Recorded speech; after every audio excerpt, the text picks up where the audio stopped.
Every company in the world wants better construction planning and scheduling, but very few have a real strategy about how a planning and scheduling group should be built and run. The result is all too familiar: disconnected tools, inconsistent standards, and owners making decisions off of PDFs that are months behind. In today's episode of Beyond Deadlines, I'm joined by the CEO of Outbuild, Franco Giaquinto. We walk through step by step how to purposely design a scheduling organization from the ground up. We cover standards, structures, technology, how to collaborate with trades, and most importantly, how to keep the schedule aligned with what's happening in the field. If you're responsible for planning, scheduling, or project controls on large capital projects, this conversation will help you rethink how your group is set up and really determine if you have what good looks like.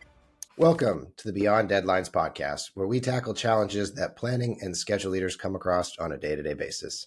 My name is Micah, and I'm the CEO of Movar North America. Hi, everyone. I'm Franco Giaquinto. I'm the CEO and founder of Outbuild. We are creating the next standard for construction scheduling and planning for general contractors. Today's show is going to be a good one. We're going to dive into how to set up a large scheduling group. Franco has some very interesting thoughts and strategies and tactics on that, and we're going to dive right into it. So, Franco, here's the challenge. You've been working with a GC, and they say, we love what you're saying. Come set up a planning and scheduling group for us. They give you the keys to the car. They say you can do whatever you want. How do you tackle this challenge? Oof, whatever I want. As the founder and CEO of Outbuild. All right. Well, first off, before anything, I would have to really understand like the type of company, type of projects, all that stuff, right? Get in the weeds of it, understand what are we tackling. Second, I would really get going with the group, meet with everyone, understand what they're doing, understand their visions. And because we think that it's all about people and what we do. So once you understand the group, their vision, what they think we should be doing, I would propose a new way of doing things. And a new way of doing things means going from the status quo that we see today in most of the construction projects and taking it to something more advanced, more data-driven, more with the people is on the center of it. Well, let me paint a quick picture of what the status quo is, and then that way we have something to pivot off of what the future looks like. So let's say the company doesn't have a standard of planning and scheduling, so there's no standards. It's kind of project to project, region to region. Let's just say this GC is based in North America, and they dabble in data centers and some infrastructure and some commercial stuff. So projects ranging from probably 10 million to 500 million. And then when they do go plan and schedule projects, they really look towards the owner to provide them guidance. So maybe they'll throw a P6 schedule together, or, they'll tackle it themselves. And it's usually a mix of Excel and whiteboards and things like that. So hopefully that resonates with a couple people out there. And I'm guessing, Franco, you've seen that a couple of times on some jobs you visited. A few hundred. If that is the status quo and you're taking us to the future, start helping me get from A to B. Okay. I mean, I'm gonna ramble a little bit. I'm not such a process oriented guy, but I'm gonna throw out there what I think. I think it's very important to meet with the client first and show them what this could look like if we change a few things from that status quo that you mentioned to a little bit of the vision that I would like to put in these type of projects. So I know we're going from a group of schedulers, but let's talk about a project in particular. If it's a data center, I would like to get together with the client, understand obviously what do they want to do, and propose a new way of doing things. And the new way of doing things would be very tech oriented. It would be very collaborative, and it would involve everyone in the process from the owner, the GC, all the way down to the trades. So I would show how that would look like if we put technology that allows the project to own the schedule, to have collaboration directly coming from the trades, and how that would create a schedule that is constantly updated and it is much more accurate than a schedule that is updated once a month based on everything that's going on in the project. So if the status quo is like CPM, traditional tools like P6 or MS Project with Excel sheets and whiteboards, I would show how, I don't want to do a lot of advertising on Outbuild, but how do we replace all that stuff, put one platform in place that is bringing data from other areas of construction whether it's, submittals or RFIs or drawings. And how do we also involve the trades? So the updates from the field are constant every single hour of the day. So we are always updated in dates, in progress, and in impacts on the schedule, and we can have better mitigation strategies. And then all that information that will be managed in one tool from beginning to end that has accountability and traceability on everything, which is key to understand like what is going down. I would also show how that platform, how that software, how those tools aggregate data to give the owner a better understanding of where we're at, where we're going to be, and what is the potential outcome of every milestone and the end of the project. Because the reality is, a lot of the I'm going to talk reality on the industry today, which is a little harsh, and I don't want to get against anyone, but like a lot of the owners today are receiving very, very, high level updates once a month of, let's say, a data center that could be, like I said, $500 million. Imagine receiving a PDF update once a month or once every 2 weeks. That's not enough to really understand. That's a $25 million PDF. Exactly. And like I heard our friend Mike Ping from Smart PM the other day saying, like, if you do these updates, right, once a month, once every 2 weeks, the speed at which you can change things and the mitigation plans that you can build and everything is just so delayed that you're probably going to eat a few days in project delays easy, right? Versus when the project is always updated every single day with inputs from the field, you can actually make better decisions on what activities to prioritize. This milestone, do we need to bring it forward or push it a little bit?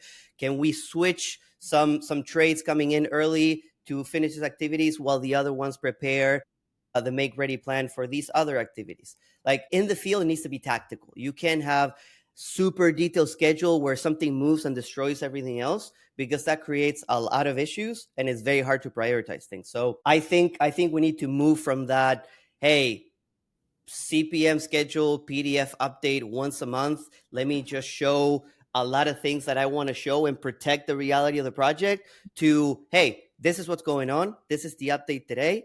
We're all involved in the process, all the stakeholders. How do we move forward from here? How do we make, how do we accomplish the next milestone? How do we change a few things and make sure we reduce the potential delay from a week to a couple days? Like, I always feel like if more people are involved with their different expertise, the outcome is always going to be better. And I give my teams, for example, the analogy always that in a software company, the processes are very similar to construction. Like, this is crazy. Like, I think I mentioned this several times on podcasts and stuff, but it's so similar that it's scary. So the example I always give to people when I talk about construction is, if I have a startup, right, and I have a product team, we have a roadmap. Our product roadmap is kind of like a CPM schedule for the project, right? A little bit less expensive, I would say, but someday it will be just expensive. And you have this roadmap and you present it to the software engineers. What's happening today is the same as if I grab that CPM schedule, that roadmap from my product, and tell my engineers, go build.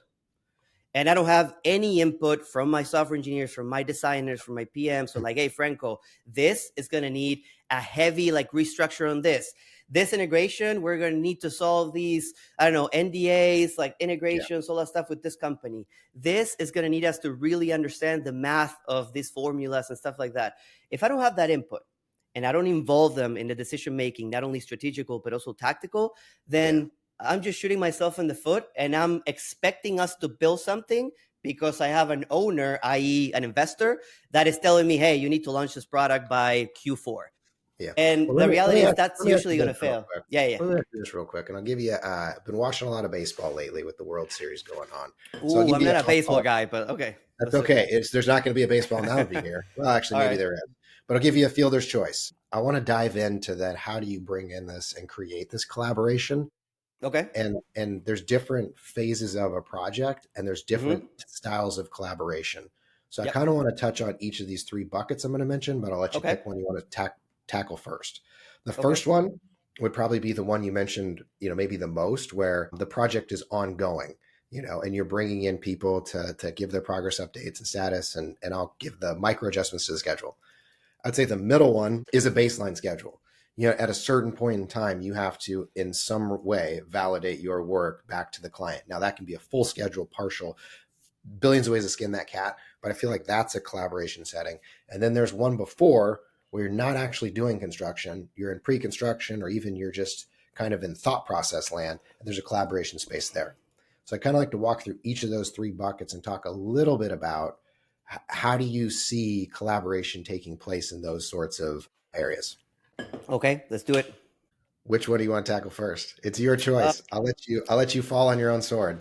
Just a project. Let's start with the project ongoing. Okay, so let's do project, and let's start in the baseline period. So you're not doing progress. You're going to do a baseline workshop. How does that look in this new approach to really bring in and maximize collaboration?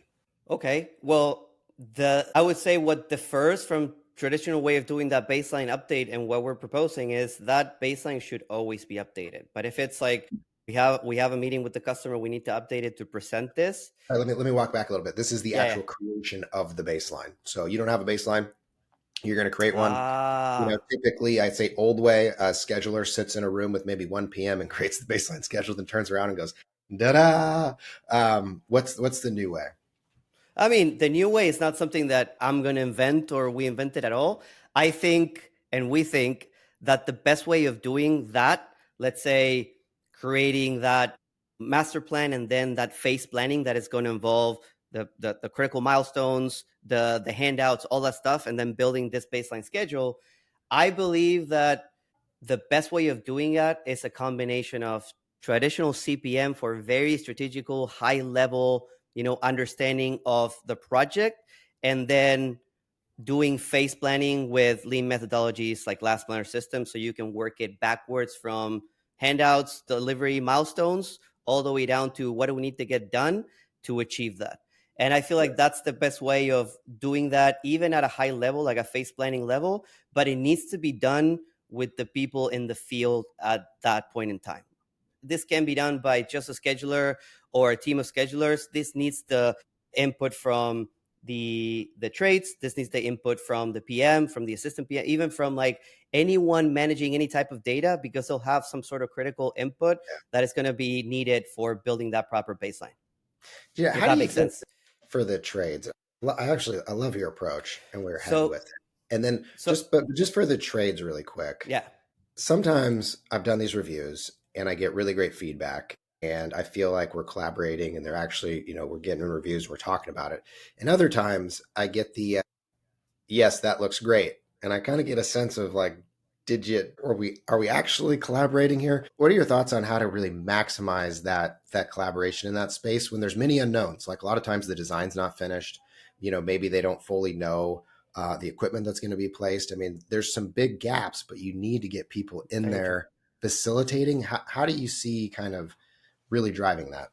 Very true. So a couple things here. One of the things that we've seen that works great and it's super valuable is first, before getting into the weeds of that, is allowing every trade partner to come with a preset, sort of high level planning of what they think it should look like. Right. These are the activities we need to tackle, maybe high level workforce ideas of how many people they're going to need. And after that, like you said, sometimes they tell you, no, this looks great, but you need to have some sort of process in place. It can be simple that gets them talking about different things. And that's why like the make ready work is so important to me based on everything that I've seen. Because instead of saying, hey, what do you think about this plan? Do you think like looks good? Do you think you'll be able to do it? Like, what are your thoughts? Oh, it looks great. It's like a different way of understanding if that's the right way like that than saying, okay, do we have the submittals in place? Do we have an understanding of, how many people we're going to need to get this done?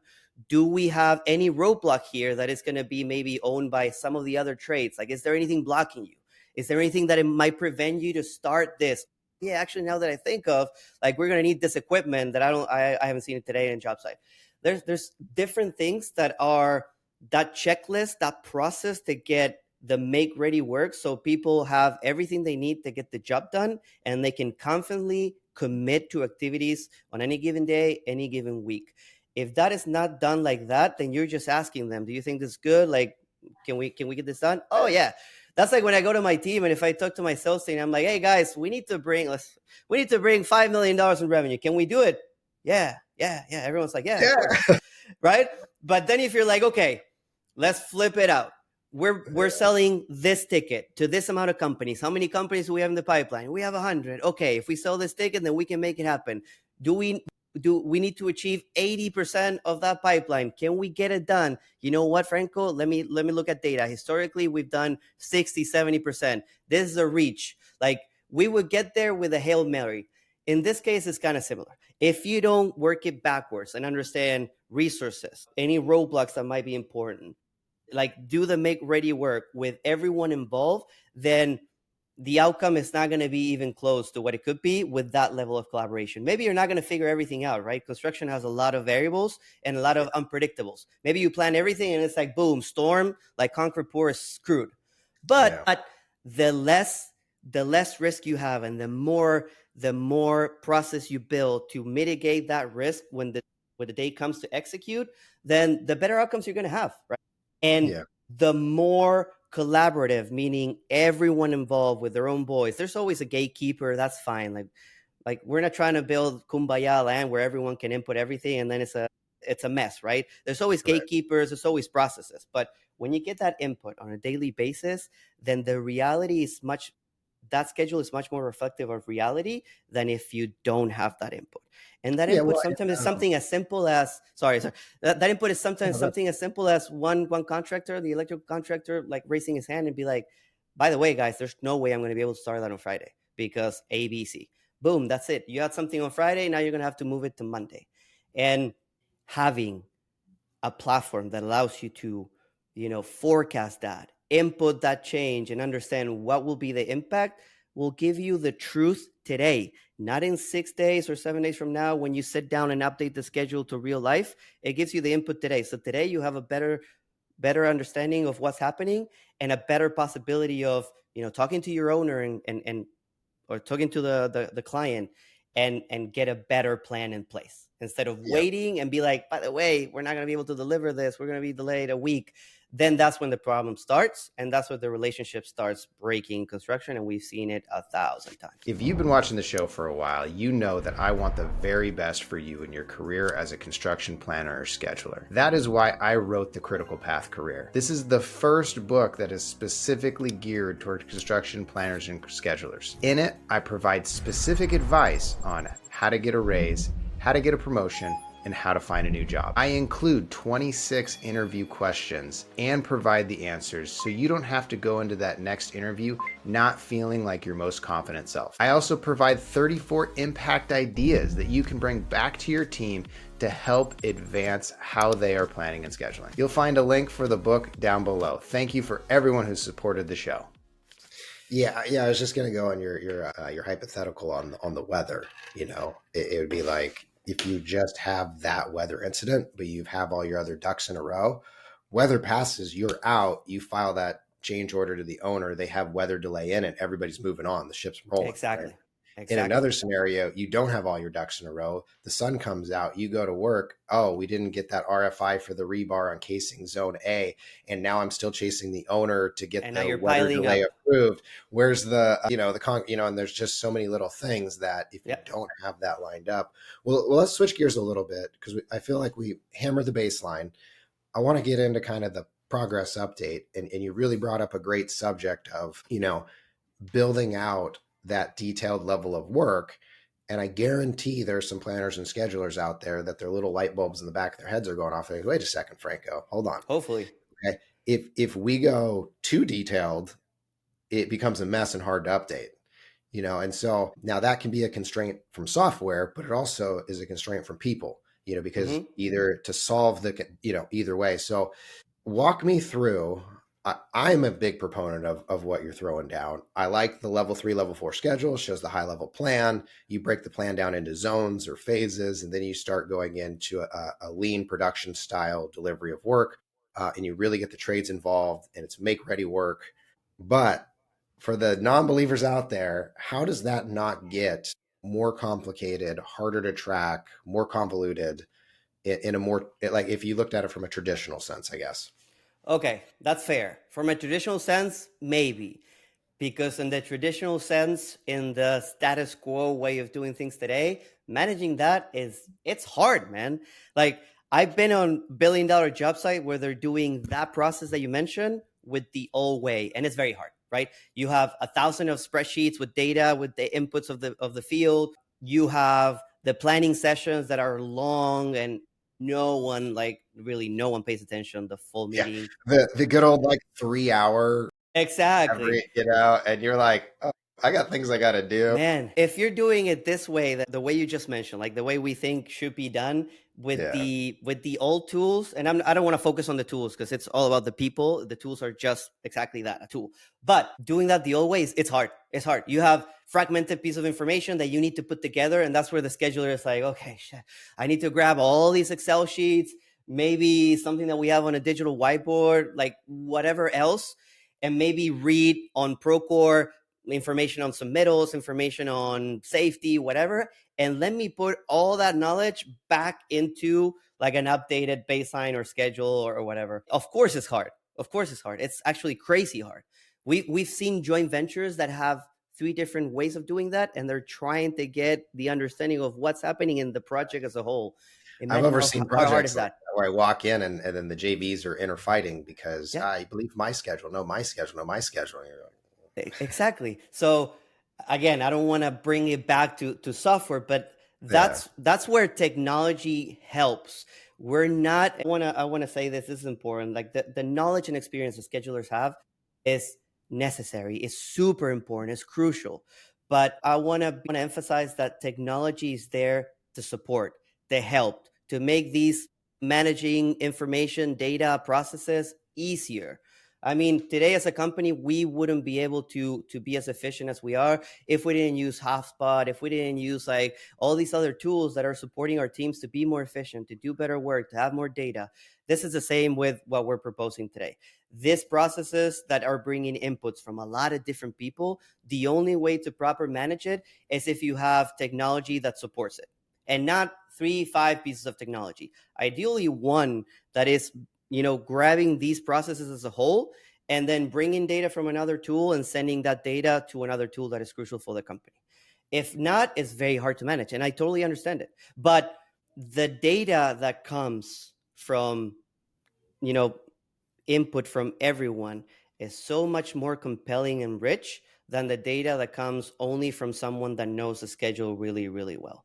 And no person can really have the magic ball and say like, okay, I'm going to change this here. I'm going to move this activity here. I'm going to expand this one. And this is the way that it's going to happen. Because guess what? Reality is going to be very different on the job site.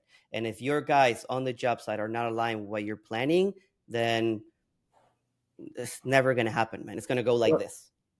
Let me maybe read between the lines here. So I guess what you're proposing is use a solution like Outbuild. And then in Outbuild, it allows the superintendents, some of the project managers to manage their scopes of work more discreetly in Outbuild. Micah, I'm proposing any tool. Honestly, at this point, well, no, my investors will kill me if I'm saying any tool, but I'll be happy if I see the industry moving as a whole to like new technology. Okay. But yeah, let's say Outbuild. Yeah, no, it's totally fine. It's totally fine. I just want to make sure that like for clarity's sake, that's what we're talking about. Okay, so and you can talk specifically about that Outbuild here because I don't, so you're knowledgeable about it. I'm going to talk in generalities, but sure. Yeah, no, it's totally fine. But I guess then the underlying question is how is that chaos how's that chaos managed? Because you're bringing everybody in, everybody can input their own little thing. Mm-hmm. It just seems to me that would get a level of chaos there. Walk me through how the technology and how some of the processes helps to eliminate that chaos. Because I feel that's probably when I was first introduced to the system years and years ago, that was the first thing that made me very, very nervous because we've all sat down with that project manager, that superintendent that just, starts going crazy with it, and then it does blow up your schedule because it's not constrained. You're kind of, you're just hitting it live. So if when you hand the keys over the car, give me the sales pitch for that person that's concerned about how does this not turn into chaos? Okay, good question. So like I said, there's in any tool, let's not talk about Outbuild, but let's say any tool that is proposing this, there are processes and approval process as well to get this job done in an organized fashion, right? So it's not like, hey, everyone touches the schedule and then let's figure it out. In what we do, at least, the schedule, when it's built, the strategical, master plan, that serves as an umbrella for what's coming down in the field coordination part of it. Let me explain. So if you have a large activity and then there's a milestone, right? Large activity, 25 days, then there's a milestone of delivery of something or handout. What comes in the collaborative look ahead field planning portion of it is using that as an umbrella so we can understand we need to deliver this here.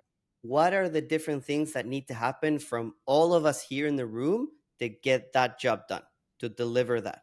So then comes the part where the different trades or the different people involved, they bring their own planning for their own area. They're not touching the schedule. They're just touching the tactical portion of it where they come in for that activity. And they bring a pre-prepared set of things that they need to get done on their side. Plus maybe blockers that they have from other trades so they can finish their job, etc. And then a planning session acts like a coordination of all those inputs. And it's much more efficient than starting the conversation in that planning session and figure it out. You know what I'm saying? So that planning session today is like a lot of people, someone running the meeting, and then the trades maybe throwing things here and there, and all right, let's just figure out. Versus the new approach is collaboratively, everyone should come with an idea of what they're going to need to do, what blockers they have, everything within a software, and then the planning session just acts as, okay, let's restructure things. Let's move here and there. Are you okay with this? You're going to need something else. Yes, boom, boom, boom. And then we have a plan for the next week or 2 weeks or 3 weeks that we're all aligned, that we all raise our hands to validate anything, and that we can actually believe. So that plan is going to be encompassed under that umbrella activity that is owned by whoever owns the schedule, whether it's a scheduler, head of scheduling, or maybe the PM. So that chaos is just collaboration within a spectrum of that schedule. So it's not going to be like craziness in the schedule, right? When we talk about collaboration and schedule, we talk about a lot of people having different inputs that would keep that schedule updated. In our schedule, we don't have like the trays just moving bars and stuff. Like that's not how it works.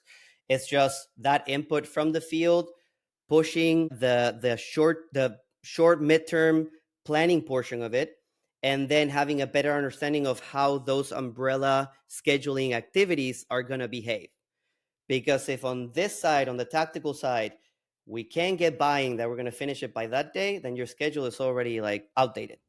Oh yeah. It's not showing the truth. So that craziness, like everyone's voice, it's channeled. It's channeled in a way that it's like, at least us, we build a process that we've iterated for years on what we've seen that works.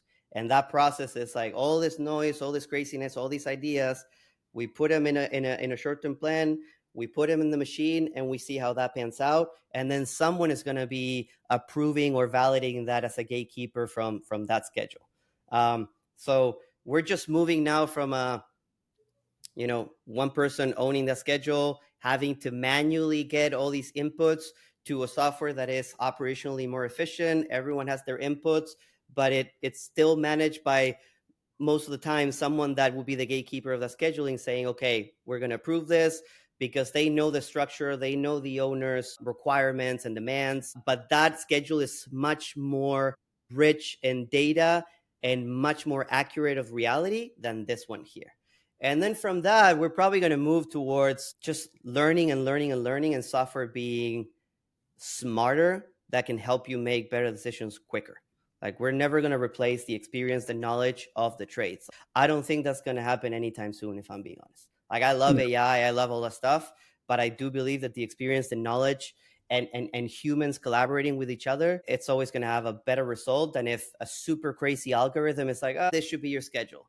I mean, I don't believe that today. Maybe in the future, great. I believe technology should be acting as a supporter of these people that are knowledgeable, that are in the field. They understand the ins and outs. They understand the little kinks of the job site. So that software should act like, hey, you're planning this. Watch out for this. Past 3 projects, this has happened. You have a 50% probability of hitting the mark here.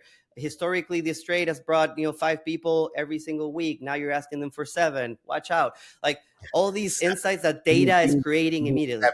That's usually on the project. It's 70, not 7 or 5. Yeah, I know. I mean, by trade, by week. The owner's like, we need this done. It's like, well, you know what? We've had about 5 electricians here. We're going to get 70 tomorrow. Yeah, exactly. How is that still a thing? It's like, and the reason why is because when you resort to all this different, like all ways of doing things where data is not structured, where data is not centralized, and you can actually learn from that data, then you're making decisions like this, man. So you're only relying on the experience of people to get it to work. When in reality, you need to rely on the experience of people, but empowered by freaking data. And that data is built with the collaborative aspect. Because if it's just data coming from one person using the CPM schedule, then it's not the biggest value. And I see that, I mean, maybe some people will disagree, but I see that all the time with different industries, with what we do in different pieces of technology, and it's the same thing. It's the same thing. That's why you see the evolution that software has had, because it's really supporting all these processes, making them better, empowering people with data so they can make better decisions. And then we're just talking about going from the old way to the new way and having that input from the field. But now add to this conversation the unsiloing of that schedule, that field planning data, and imagine the strength that data would have if you bring inputs from other pieces of software that would paint a much better picture of what the hell is going on, right? So to give you a quick example, it's going to be very close to home, but the submittals. We've seen schedules today. We were probably the first company that connected submittals to the CPM schedule, like brought them automatically from a Procore and then put them in the schedule with red, green, yellow, what the hell's going on. Today, when you look at a schedule here on P6, right, you look at the schedule, I've seen companies building separate schedules for submittals. And it's like, you don't have to do that, man. Like you really don't have to do that. So we connected all submittals, their status and all that stuff with the lead times into the schedule. And now in the schedule, you have a clear picture of, we're starting this activity on Monday, and the submittal is not even like, you're not starting on Monday. You're not starting on Monday. But guess what? You know that today's Friday, but imagine if it was like Wednesday. You're not starting on Monday versus the traditional way. What would happen? Yeah. You go on Monday and it's like, oh, we're starting. But dude, did you have the submittal approved? Oh, shit. I know. And I love that automation because it's kind of going back to what you're saying earlier about, making people's lives easier, adding all of those submittals into the schedule, and then tying all those submittals together and then going to the design team and asking for status with them. And I love my design and engineer and architectural people out there. Love you to death. Yeah. But boy, since you guys are in knowledge work and not in productivity work, the estimates, it's always, oh yeah, we're going to hit that date. Oh, we're going to hit that date. Oh, yeah, and then it's like, no, we're not. And it's like, no, man, it's just, it always bumps. And then that only brings more work to the scheduler because now he has to get back on track. And so why are we doing this? Why are we really putting ourselves in this situation, right? And then, yeah, man, I mean, everything we're talking about is just the way that we're expecting it to be. And we're not even talking also about the fact that doing it this way, it creates a sense of, like I said before, there's 2 words that are very important to us that we've seen it again and again and again. One is accountability and the other one is traceability. So today it's very hard to have either one of those, right? Because how do you track where was the issue? Where did it come from? Like, how do you do those 5 questions of like, what happened, blah, blah, blah, to understand the root cause of the problem if there's no traceability and accountability? Yeah, how do you track that today? Like, are you going to go to P6 and be like, did you change this? No, I didn't change it. Are you going to go to the Excel sheet and it's like, did you paint this cell? No, that wasn't me. Like, are you going to go to the sticky note board and be like, did you guys move the sticky to here? Not me. I've been on job sites where on the lunch break, I saw people moving the sticky notes, dude. Like, it's like, oh, we have this plan. And then like the drywall contractor is like, you know what? I'm going to build this here. I may have bumped a sticky note in my day or two, knocked it off and been like, I think it was there. See? Or it fell because the glue. Whatever. Anyways, what I'm saying is when you have a piece of software that is doing the things that we mentioned, that traceability and accountability is there. Meaning, if something changes, Franco Jaquinto changed this like from Friday to Tuesday. And it's like, hey, guy, what happened here? We didn't agree to this. Like, what are you doing? It only takes one call out in a planning session to get that done. It's never going to happen again. And then the other one is every single change, every activity that wasn't achieved, completed, because there's an actual item there that says schedule was delayed and it wasn't approved by the time this has to start. Now you know exactly who's responsible because that submittal was assigned to someone, architect, whatever. So now you know the root cause immediately in 1 second. And now you have a clear story of what happened in the entire project from beginning to end. Like this, the project now, added 3 days of delay because this guy like didn't approve submittal or whatever. So you're combining all the pieces of data to make one story that actually makes sense and one story that is accurate and updated every single minute so you can make better decisions. But then at the end, you have a clear story of what happened. And that is piling up and building more data and structured data and usable data that you're actually learning. One of the big problems we see today, and people know this in construction, is the learning between one project and the next. You fail in a few things. There's like a lot of issues. You learn it. But how do you transmit that learning to the entire company? We could record a whole nother episode on that. So many, we'll put it in the lessons learned Excel spreadsheet. Plus Delta that goes into like, where does it go? Yeah. Well, then maybe you get it on the next project and you pick it up and there's like 10,000 things. And you're like, how does this relate? Franco, exactly. Thank you for coming on today. I really appreciate you joining this. I absolutely love this discussion. It really just speaks to a lot of the things I've been thinking about and helping some of my clients with. And I know a lot of the audience has been struggling with these issues as well. You can download Outbuild or sign up for Outbuild. You don't download it. It's a cloud-based platform, 14-day free trial. I signed up for it, been enjoying it a ton. I actually noticed when I was like moving activities around, the little variances popped up on the Gantt chart. And I was like, this speaks to my heart. Before we drop, Franco, anything else you want to say about Outbuild and any shout outs to the help planners and schedulers out there? So first of all, just wanted to thank you, Micah, for having us or having me today. This is great. I love that you're putting all that scheduling knowledge out there and having people discuss this openly. Shout out to everyone in the field making it work. Shout out to schedulers too. You have a tough job. We're only here to help. And in terms of Outbuild, go online, check out what we do. We would love to show you more about what we do. So I don't want to sell it today, but we're trying to change things for the better. We're trying to support you guys. We're not trying to just sell you software and get the hell out of here. And a lot of our team are construction people. So lived it in the field, and we understand what you guys are going through. So we're just here to support. Also, shout out to our guys at Spring Valley. That's why we're wearing swag today. And shout out to all of our team, amazing team, and our amazing customers. Yeah, all the best, everyone. Thank you, Micah. I'll include a link down below. You can go sign up, give it a shot, give it a whirl, give it a test spin. Thank you for joining us today. Thank you for listening. As you can tell, I'm covering a cold and my voice is going out, so I'm going to go rest, but we will catch you on the next one. See you, everyone.